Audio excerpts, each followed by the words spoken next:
જય માતાજી મિત્રો, તો તમારી ચેનલને તમે મોનેટાઈઝ કરવા માટે 1000 સબસ્ક્રાઈબર અને 4000 વોચ કલાક અને તમે શોર્ટ વિડીયો અપલોડ કરતા હોય તો 90 દિવસમાં 1 કરોડ વ્યૂઝ થવા જોઈએ. અને આ મિત્રો તમે ઘણી મહેનત કર્યા પછી આ ક્રાઇટેરિયા પૂરો કરો છો અને તમારી ચેનલ મોનેટાઈઝ કરવા માટે અપ્લાય કરો છો ત્યારે યુટ્યુબ તરફથી રિપ્લાય આવે છે રીલ્સ કોન્ટેન્ટ. તો તમારા મનમાં પ્રશ્ન થશે કે રીલ્સ કોન્ટેન્ટ આવવાથી આપણી ચેનલ ક્યારે મોનેટાઈઝ નહીં થાય અને શું રીલ્સ કોન્ટેન્ટને આપણે મોનેટાઈઝ કરી શકીએ છીએ. તો એ વિશે સંપૂર્ણ માહિતી તમને આ વિડીયોમાં મળવાની છે અને રીલ્સ કોન્ટેન્ટને કઈ રીતે આપણે મોનેટાઈઝ માટે અપ્લાય કરી શકીએ છીએ એ વિશે પણ તમને આ વિડીયોમાં માહિતી મળવાની છે. જેથી મિત્રો વિડીયોને તમારે છેલ્લે સુધી જોવાનો છે અને તમે નવા યુટ્યુબર છો તો તમારા માટે આ વિડીયો ખાસ ઇમ્પોર્ટન્ટ થવાનો છે. જેથી મિત્રો વિડીયોને એક લાઇક કરી દેજો અને ચેનલ પર નવા હોય તો મિત્રો ચેનલને સબસ્ક્રાઈબ કરવાનું ભૂલતા નહીં, જેથી મિત્રો યુટ્યુબ રિલેટેડ માહિતીનો વિડીયો સૌથી પહેલાં તમને મળતો રહે. તો ચાલો મિત્રો આપણે વિડીયોને સ્ટાર્ટ કરીએ. તમને મિત્રો યુટ્યુબ પર ખબર છે કે જે ક્રાઇટેરિયા છે એ પૂરા કરવા આપણે કેટલી મહેનત કરતા હોય છે અને મહેનત કર્યા પછી આપણે મોનેટાઈઝ માટે અપ્લાય કરીએ છીએ ત્યારે યુટ્યુબ તરફથી રિપ્લાય આવે છે કે રીલ્સ કોન્ટેન્ટ. તો શોર્ટમાં મિત્રો તમને સમજાવી દઉં કે રીલ્સ કોન્ટેન્ટ એટલે શું. રીલ્સ કોન્ટેન્ટ એટલે કે યુટ્યુબ પર પહેલેથી જ તમે જે કોન્ટેન્ટ પર કામ કરો છો એ પહેલેથી જ અપલોડ કરેલો છે અને એનો એ જ તમે કોન્ટેન્ટ તમે અપલોડ કર્યો છે અને તમે ક્રાઇટેરિયા પૂરો કરીને તમે અપ્લાય કર્યું છે મોનેટાઈઝેશન માટે. એટલે યુટ્યુબ તમારી ચેનલ મોનેટાઈઝ નથી કરતું અને રીલ્સ કોન્ટેન્ટ આવી જાય છે. તો તમારા મનમાં પ્રશ્ન થશે કે રીલ્સ કોન્ટેન્ટ આવવાથી આપણે યુટ્યુબનું કેરિયર પૂરું થઈ ગયું. તો એવું નથી મિત્રો.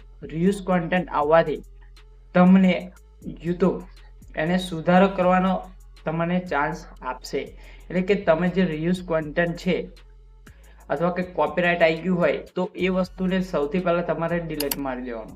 અને જે રીલ્સ કોન્ટેન્ટ છે અથવા કોઈ તમે એવો વિડીયો બનાવો છો જેમાં તમારી પોતાનું કોન્ટેન્ટ નથી અને યુટ્યુબને ચેનલને મોનેટાઈઝ કરવા માટે એક સૌથી મહત્ત્વનો રૂલ્સ છે. એમાં એવું છે કે પોતાનું કોન્ટેન્ટ હોવો જોઈએ અથવા કે પોતાનો ફેસ દેખાવો જોઈએ વિડીયોમાં અથવા પોતાનો વોઇસ હોવો જોઈએ. તો તમારી ચેનલ મિત્રો એકદમ સરળતાથી મોનેટાઈઝ થશે.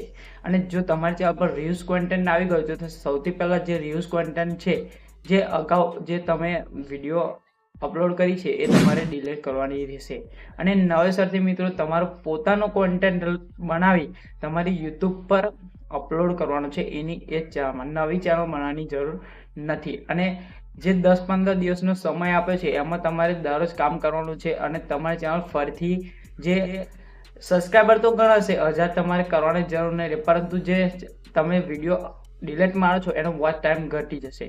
જેથી મિત્રો તમારો પોતાનું કોન્ટેન્ટ અપલોડ કરીને તમારે એ વોચ ટાઈમને પૂરો કરવાનો રહેશે અને પૂરો કરીને મિત્રો તમે રીઅપ્લાય કરશો તો 100% મિત્રો તમારી ચેનલ મોનેટાઈઝ થઈ જશે. કારણ કે યુટ્યુબનો જે રૂલ્સ છે કે પોતાનો ફેસ હોવો જોઈએ વિડીયોમાં, વોઇસ હોવો જોઈએ, બરાબર.